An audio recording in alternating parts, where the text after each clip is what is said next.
This is a new voice for a new Scotland. IndyLive.Radio.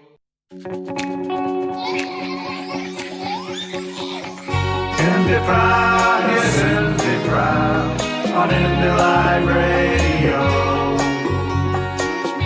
IndyPram is IndyPram on IndyLive.Radio. Welcome to the latest IndyPram Podcast on Independence Live Radio, and my guest this week is Michael Heaney. Michael, very good day to you. Thanks so much for having me, Ray. Right, Michael, now you've done some very interesting at least for the independence movement in Scotland, and that's what that you've done a survey. So I've done a survey of the people demonstrating at independence rallies in Aberdeen, Perth, Edinburgh, and Glasgow. Super. And in doing that, I've worked with a team of students from the University of Glasgow, and I'm also writing about those surveys with Erica Anderson, Madeline Cancrow, and Grace Martin, who are all graduate students in the School of Social and Political Sciences here at the University of Glasgow. Great. Well, we can get onto the survey in a moment. First of all, I'd like to hear about yourself, your background, your experience, your history, your involvement in surveys. Okay. I am a political scientist by training. I earned my Ph.D. at the University of Chicago in political science and public policy. In the United States, I've worked at the University of Florida and the University of Michigan. One of my areas of interest is the study of social movements, and I've written a book about the anti-war movement in the United States with Fabio Rojas, who's a sociologist at Indiana University, and that book is called Party in the Street, The Anti-War Movement and the Democratic Party After 9/11. And then I've also made a documentary film with Melody Shemtov and Marco Roldan that's called The Activists, War, Peace, and Politics in the Streets. So prior to the last year, I've worked mostly on social movements in the United States. Wow, that's some depth. So what brought you to Glasgow? Well, I came to Glasgow because I had a very exciting opportunity to be a research fellow here at the University of Glasgow. And this was a great opportunity for my family to come and get to know a new place in the world, not only to get to know Scotland, but to get to know Europe better. I have a 5-year-old daughter and a wife, and we are just loving Scotland, and we are loving being in Europe. Right. How long have you been here? We've been here for a year and 1 month. Right. And what's your impressions of life in Scotland is in relation to the States? Any plus points or any minus points? Well, we love it here. I think probably the most interesting difference is that there's so much more of a walking culture here. So when we lived in Michigan, which is where we lived prior to being here, we owned 2 cars, and we basically needed 2 cars to get around and do our business. But here in Glasgow, we live right off of Byers Road, and we, don't own a car, and we're able to get around and do everything that we need to do. We walk for most of what we need to do, but we also love how easy it is to take the subway from Hillhead to Buchanan Street, and sometimes we take a taxi. But the transportation situation is just very different here. And we also love being able to just hop on the train and get down to Edinburgh. So it's been very different in terms of the way we get around and the way we're transported here. You've come to Scotland at a very exciting time in Scotland's history. How did you observe it before you arrived, and was it a shock to your system when you did arrive? Well, to be honest, I hadn't paid much attention to Scotland prior to coming. I mean, of course, I knew about Scotland, and I'd read about Scotland and seen movies about Scotland, but I honestly didn't give a lot of thought to Scotland prior to coming here. Would you say that's commonplace in America? Yeah, I think that Americans are typically much more insular in the sense that, they're really focused on America. Yeah. And I think that is true for me as well. Most of my research and professional life has really focused on the United States. And so, I was not unaware of the world, and I've traveled, but I wouldn't say that I'd thought a lot about Scotland prior to a year ago. Yeah, because you get quite a few items, for example, on YouTube, people being interviewed in the States, and the knowledge of the outside world, outside America, is sometimes quite, should we say, deplorable. And yet, I went, for example, in the summer to Italy, and the waiter came up and said, "Where are you from?" And we said, "Oh, from Scotland." He says, "Oh, William Wallace, Robert the Bruce," and we thought, wow. Well, we knew about William Wallace and Robert Yeah. the Bruce. I mean, I didn't know nothing about Scotland. So, but I think that's generally right. That my focus was on the United States, and I think that's also true for many people in the United States. All right. How much did you know of British politics before you came, or? Modest. I mean, I followed it modestly. Right. If I followed it in passing, Yeah. I wouldn't say I followed it closely. What inspired you to do a survey on the Scottish independence movement? Well, I am very interested in social movements, and I'm very interested in activism and political parties and party politics, and how social movements get mobilized and why people participate in them and what effect that has on the political system. So when I came to Glasgow and I saw the independence movement mobilizing, I went to an independence march in May in Glasgow and was absolutely fascinated by it. And I felt very drawn into it. I felt very much like I felt the first time I went to an anti-war protest in the United States after 9/11 in 2002. I went to my first protest, and I felt very drawn in and very interested in what was happening. So I felt the same way when I went to that May 2019 rally in Glasgow. And that inspired you to do the survey, or was that the start of the survey? No, we didn't start doing the survey until August. What inspired me to do the survey was, first of all, this is just something that I've been doing in the United States. So I've done surveys in the anti-war movement in the United States that my book was based on. And then I also have a study that is looking at protest in the United States after Donald Trump has been elected president. And that study has looked at protests for women's rights, for the environment, for gun safety, for all sorts of issues. And so studying protest and looking at protest is sort of professionally a big part of what I do. So it was a very natural thing for me to think, there's this very interesting social movement going on here in Scotland, and I should take a look at it. And the way that I've done that is to do some surveys, and I have a small research budget, and so I'm able to pay students to help do that. And so we've been doing it, and we collected 1,300 surveys, and we've inputted the data, and now we have some results. Would you like to go into a little bit more detail, put some meat on the bone of what the results were and what you found and what the... Okay, yes, I would. That would be great. So first of all, I've told you that I've done 1,300 surveys at independence rallies in Aberdeen, Perth, Edinburgh, and Glasgow. But I'm also using data from the British election study. So wave 16 of the British election study, which was conducted between May and June 2019, had about 2,000 respondents from Scotland. So basically what I did was I looked at the questions for the British election study, and I selected a set of questions from that study and then created a survey that was just for independence demonstrators. So what that did was it enabled me to do a comparison of people who were being randomly sampled from all of Scotland as part of this British election study, and then compare that with the people that we'd be able to survey at the rallies. Yeah. So what this allows me to do is it allows me to do three kinds of analysis. First of all, I can look just at the people who are answering the British election study, just people in the general population. Then I can also look at people who are just answering my survey, who are just independence demonstrators, and then what I can do is I can compare those two things to one another.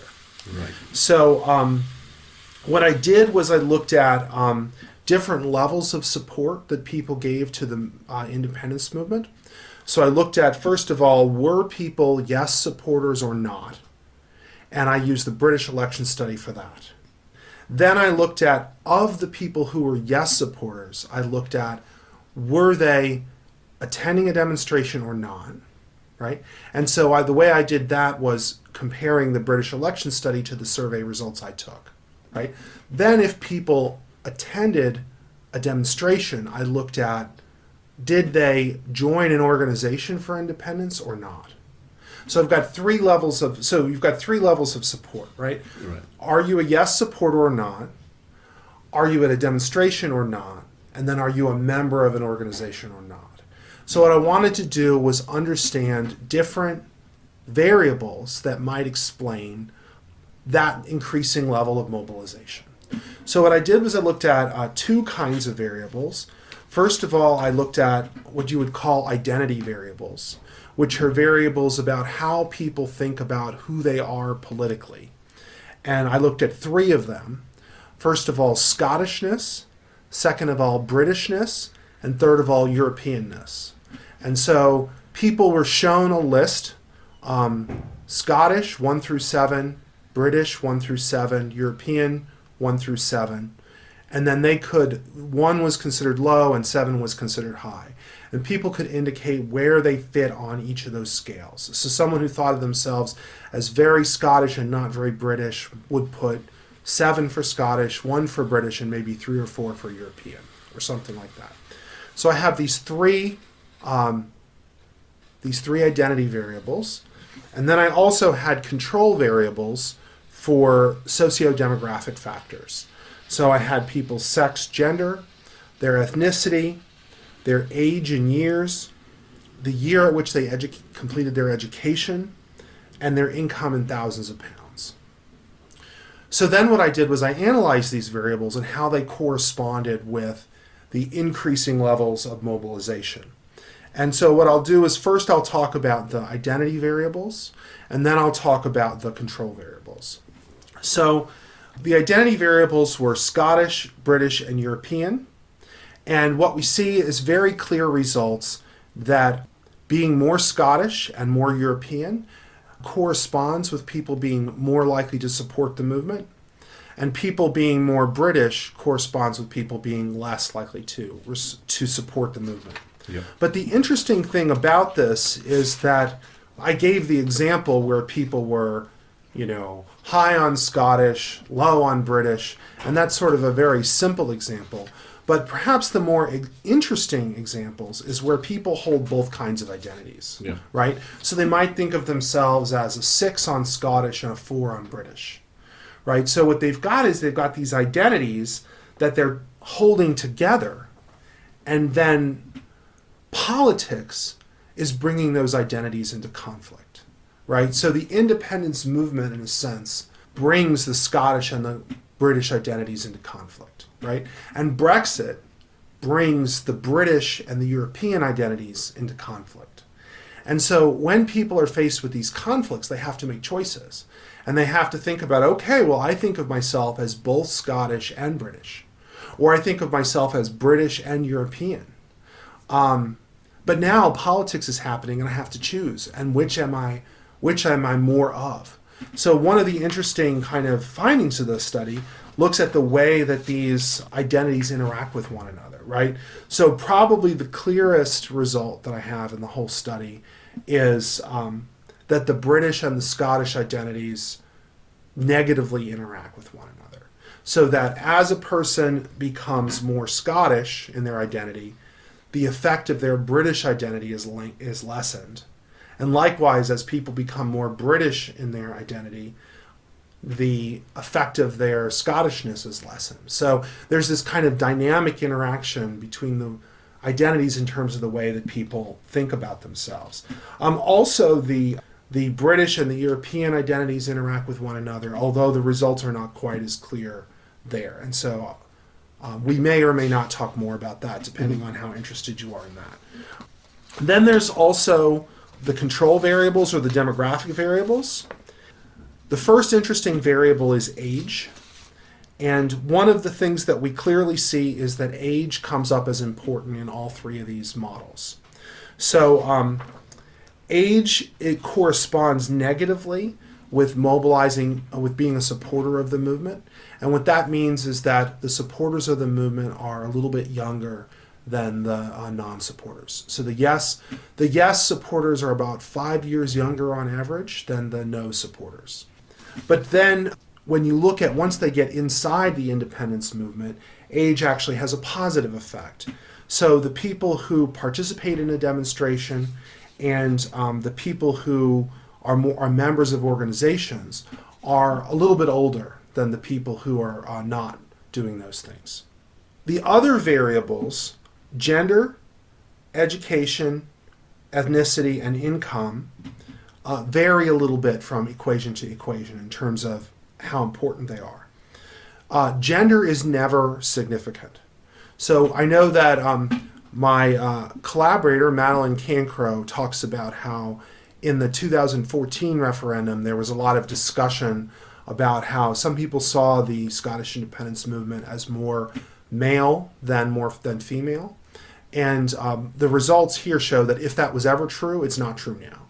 That there's equality in terms of both supporters and non-supporters in terms of gender.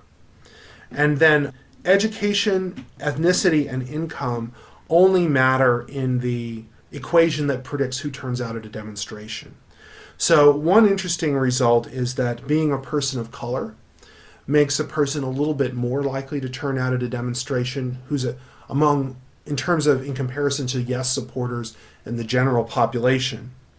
And then the yes supporters who turn out at rallies have slightly lower levels of education and also slightly lower incomes than people who turn out. Right, that is quite in depth, and the latter point I would say was quite surprising to me is regarding education and income, because having gone on just about 90% of marches and rallies over the last 2 years, I've shared that experience I know with physicists, professors, doctors, pharmacists.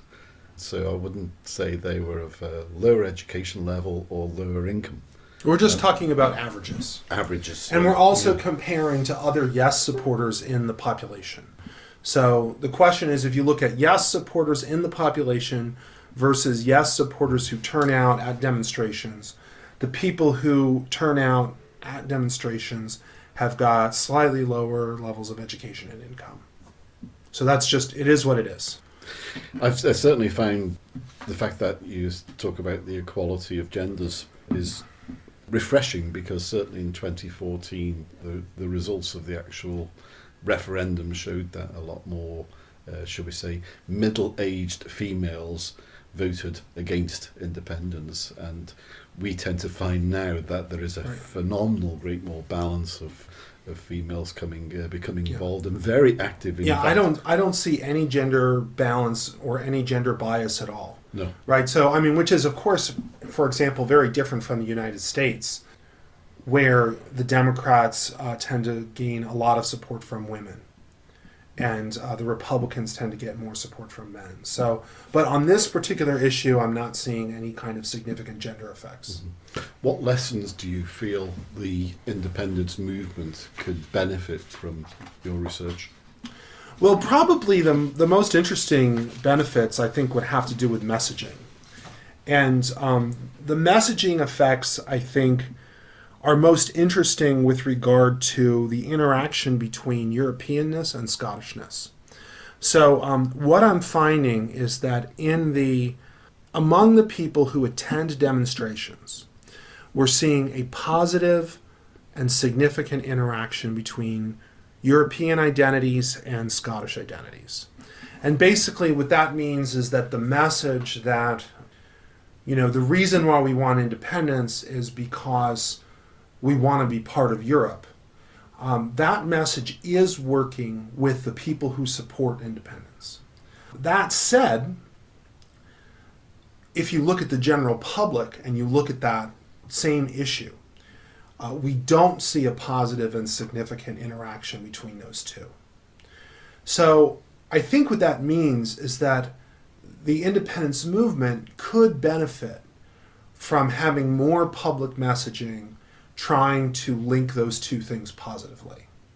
Because it's working with the people that support them, but we're not seeing we're not seeing a significant interaction. What we're seeing in the general public basically is just a flat line. Yeah. Right, where there's no significant trend, either positive or negative. So that strikes me as, if I were going to look at these results and then guide, like, let's say, a media campaign, I would say the media campaign should be to try to link those two in the minds of the general public. How would you do that? Any thoughts from you? Well, yeah, past sure. experience of how that Well, could be I'm not done? a marketing guru. Yeah.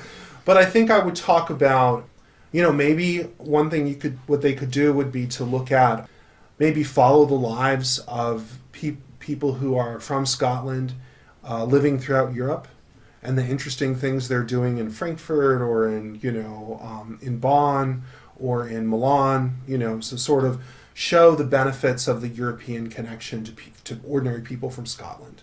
Mm-hmm. So I'm from Glasgow, or I'm from, Aberdeen, and now I live in Sicily, and this is what my life is like, and I'm so glad to be able to go home to Scotland. So, I mean, sort of personalizing that connection between Scotland and the rest of Europe would probably help a lot. And I suppose you could also look at, the way that Scotland benefits from European policies. Like, what are the ways in which Europe is helping Scotland? Because I know that, at least through the mass media, one of the things I've heard a lot about is how, at least in theory, European laws hurt Scottish fishing, right? So that message has really penetrated. Yeah. So it might, I'm not saying that's true or false. I have no position on that. But I'm saying that message has penetrated in the media. So it would be interesting to see, ways to counter that. Like, are there kinds of policies in European policies that really help Scotland? And that might be a way of sort of strengthening that Scottish-European interaction. I think the difficulty we have, certainly on that example of fisheries and the common fisheries agreements, is that trying to get across the message that it hasn't actually been Scotland negotiating those agreements with Europe, but actually Westminster-based parties. And yet, despite the fact that we continue to tell them, listen, this is Westminster MPs and appointees, because in fact there was one occasion when a fisheries minister couldn't attend, so they sent someone else from the office down there, shall we say. Right. Why not call on a Scottish minister to go and help insofar as the negotiations? Well, there's truth and then there's public perception. Yeah. Right, so the issue is not really what's true. The issue is really what the public perceives. Yeah. Right, and so all I can tell you is I've heard a lot about fisheries, and it hasn't, I've heard a lot that says European policies hurt Scottish fisheries. Right, so whether that's true or not, I don't know, but that's what I've heard, right? So that's what people go on, is what they hear, not what's true, right? So really, it's a challenge. I mean, you're sort of telling a complex story, and it's difficult to tell complex stories to broad publics, right? And so either you have to find a simple way to tell that complex story, or you have to find other issues where you can tell a simple story. From past experience of people movements, how do you find the independence movement in Scotland?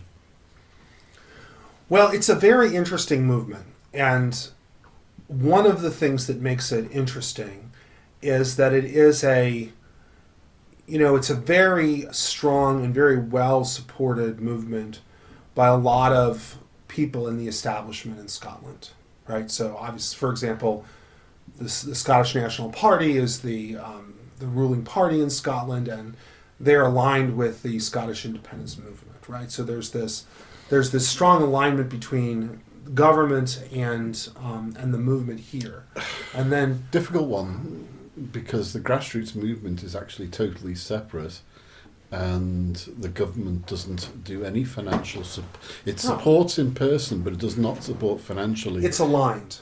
It's aligned, but Right. not connected. Right, I understand that. And I've definitely seen that in my surveys, that there's not much of a formal connection between the two, but there's definitely an alignment. There's alignment, but also you will find that there are people of a Labour persuasion, Yes. Liberal Democrat persuasion, Sure. and even Conservative persuasion, Yes. who are aligned to the Yes movement. Yes, that's definitely true. And people of absolutely no political connection at all. And But one of the things that I would say is that there's also a very clear support for Nicola Sturgeon in the independence movement. So she is a very beloved figure by the people who attend these rallies. So there is that kind of alignment.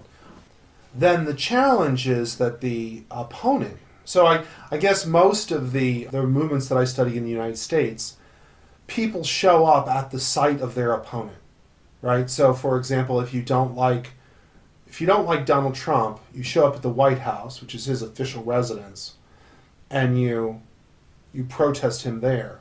Whereas the rallies in Scotland, if you have a rally in Glasgow or a rally in Edinburgh, you're not really protesting your opponents, right? So the challenge, I think, for the movement is how to bring pressure onto the decision makers that they're trying to influence, which are in Westminster. Yeah. So that's the interesting kind of challenge. So as a result, the future of the movement really... We do it democratically by supporting the SNP or the Green Party in the Scottish elections, Right. or the SNP in particular in the general elections, Right. or supporting SNP in the European elections. So we do it democratically rather than... Or if there is a... obviously there's been complaints about the media bias or bias by omission from the British Broadcasting Corporation, so that we do have demonstrations outside the BBC Scotland headquarters at Pacific Quay. But as far as the thought of going down to Westminster, we wouldn't waste our energy. Well, okay. But I think that the interesting... All right, so imagine this scenario. Imagine that the outcome of the the SNP wins handily in Scotland. But the Conservative coalition of the Conservative and Brexit parties win a majority together in Westminster. That puts Boris Johnson firmly in the Prime Minister's slot, and he then says no referendum for Scotland. So I think it will be very interesting to see under those circumstances. You have a Scottish government at Holyrood that has a mandate to call for independence, and then you've got a Prime Minister in Westminster who has a mandate not to have an independence referendum. So then my question would be, or at least the thing I would be very interested in seeing under those circumstances is, then how does the independence movement bring pressure to bear on Westminster to get the independence referendum that it wants? Claim of right. Okay. So what happens when they make a claim of right and Westminster says no? They've already accepted it. They've already voted without objection to the claim of right at Westminster. So the claim of right gives us the right to determine a future already. So if that's why Nicola Sturgeon keeps on saying it's untenable to say you won't provide a Section 30 to give, should we say, legal authority for a referendum in Scotland. Right. So the referendum bill that is going through Holyrood at the moment, a lot of people in the independence movement feel it should have been done earlier, but it's being done now, so let's run with what's being done now. And the consideration is that it's going to be challenged, but it's going to be produced under Scots law. And Scots law is one of the three aspects that were always to be retained by Scotland. So if the UK government, which brought it into being the Supreme Court a few years ago, tries to take action against Scots law, I think it's going to be in for a big surprise, because if it does try and go against it, then that is an absolute constitutional crisis against the claim of right. Okay. and refusing democracy. Okay. So let's say, and I mean, none of us really know what's going to happen until Nope. it happens, right? Yep. So let's say that, let's say we have a scenario that I just put forward. The SNP has a mandate in Scotland. The Conservative and Brexit coalition has a mandate in Westminster. The Scottish Parliament passes the independence law. The referendum. The referendum. The referendum Bill. authorizes the referendum. Westminster says no, we won't give a Section 30. So then the Scottish government brings a case to the Supreme Court. Okay, so two possibilities. One is that the Supreme Court says, Scotland, you're right, and you have the referendum. Okay. The other possibility is the Supreme Court says, no, you're not right. Okay, what then? If they challenge, if the Supreme Court goes against the Scots law, the Supreme Court of Scotland, it cannot interfere with it because it's a separate law, and that's why I said it'll be a constitutional crisis. Okay. What basically would be occurring is that there will be a referendum. There's no Okay. section. We do not have to. But this is the reason why a Section 30 is going to be demanded and not requested. Okay. Nicola Sturgeon's words. Well, when there's a referendum, I will be there with clipboards. Absolutely. I sometimes joke that that when the apocalypse happens, I'll be there with clipboards. Yep. Yeah. So, Because at the end of the day, things have not been. For some people, it's been too slow. For some people, it's just right. I will personally say I'm in the just right position because we have to bring, in a democratic society, we have to bring the people with us. And that means bringing the majority of people with us. And if something is done incorrect, legally and democratically, and eventually the people in Scotland who have been, shall we say, disinterested in politics will suddenly realise, wait a minute, we're getting shafted. We are actually getting ignored. I kept on hearing, oh, Scotland's getting ignored, but I didn't pay attention. When those people wake up, that is when the people of Scotland will decide for independence. Now, the SNP, all they are is the vehicle to get us there, because they will be the one that obviously mandates it within a manifesto or a pledge. well, it's fascinating, and I can't wait to see it happen. Yeah, because it's great to see it. That's why I feel you're here in an exciting time, because you're not seeing animosity, you're not seeing anger, you're not seeing riots, you're not seeing broken windows, you're not seeing burning vehicles. You're seeing a people quietly getting on with the job, seeing their own government that they elected for getting on with the job and doing a really good job, but you're finding parties which are based in England trying to persuade all the time not.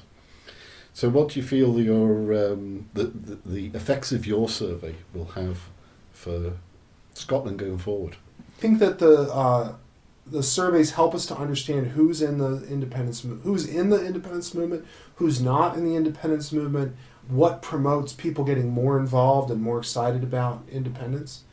And so I think that both supporters and opponents of independence can look at these results and use them to guide their messaging, to think about who they've been mobilizing and who they haven't been mobilizing, and how that can be done more effectively.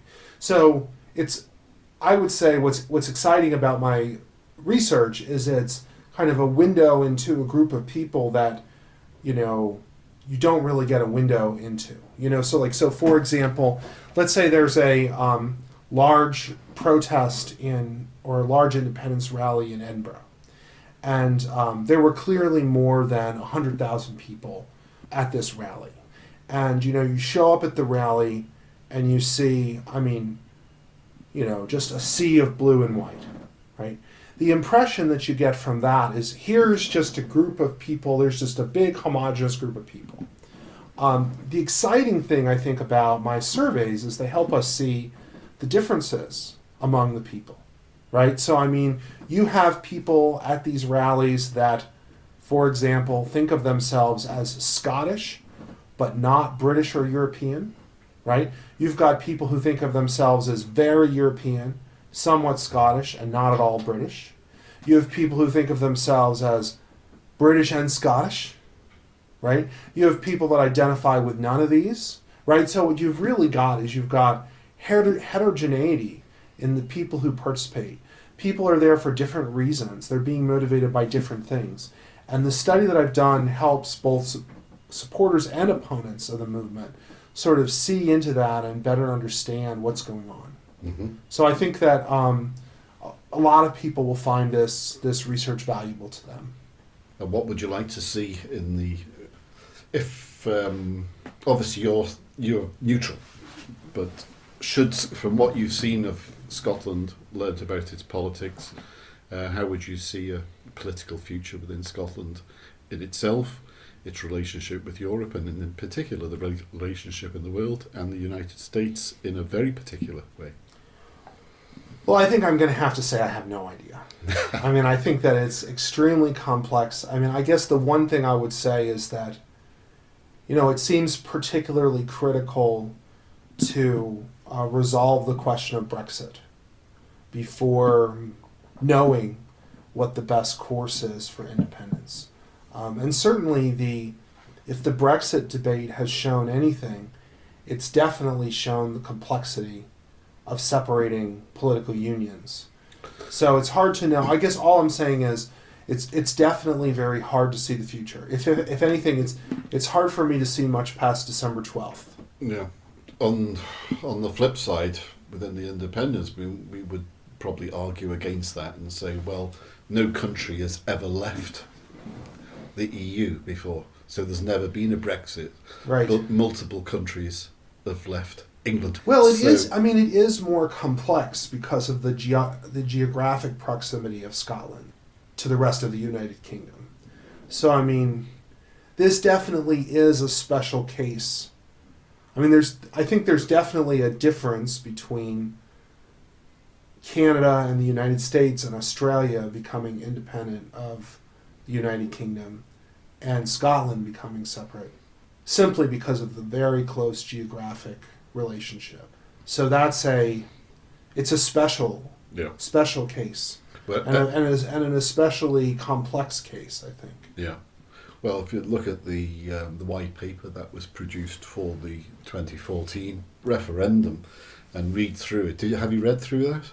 Yes. You have. So you will agree with me that it was full of the word consultation and agreement.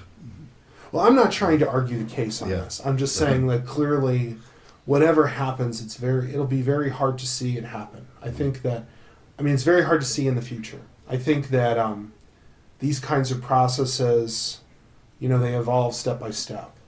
Yeah. So you sort of asked me for a kind of a sweeping analysis of what was likely to happen in the future.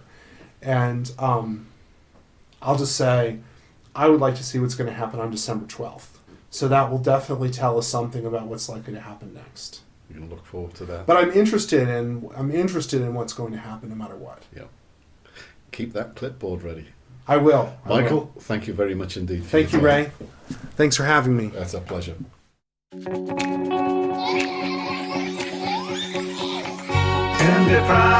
yes, IndyPram, on IndyLive.Radio. IndyPram, yes, IndyPram, on IndyLive.Radio.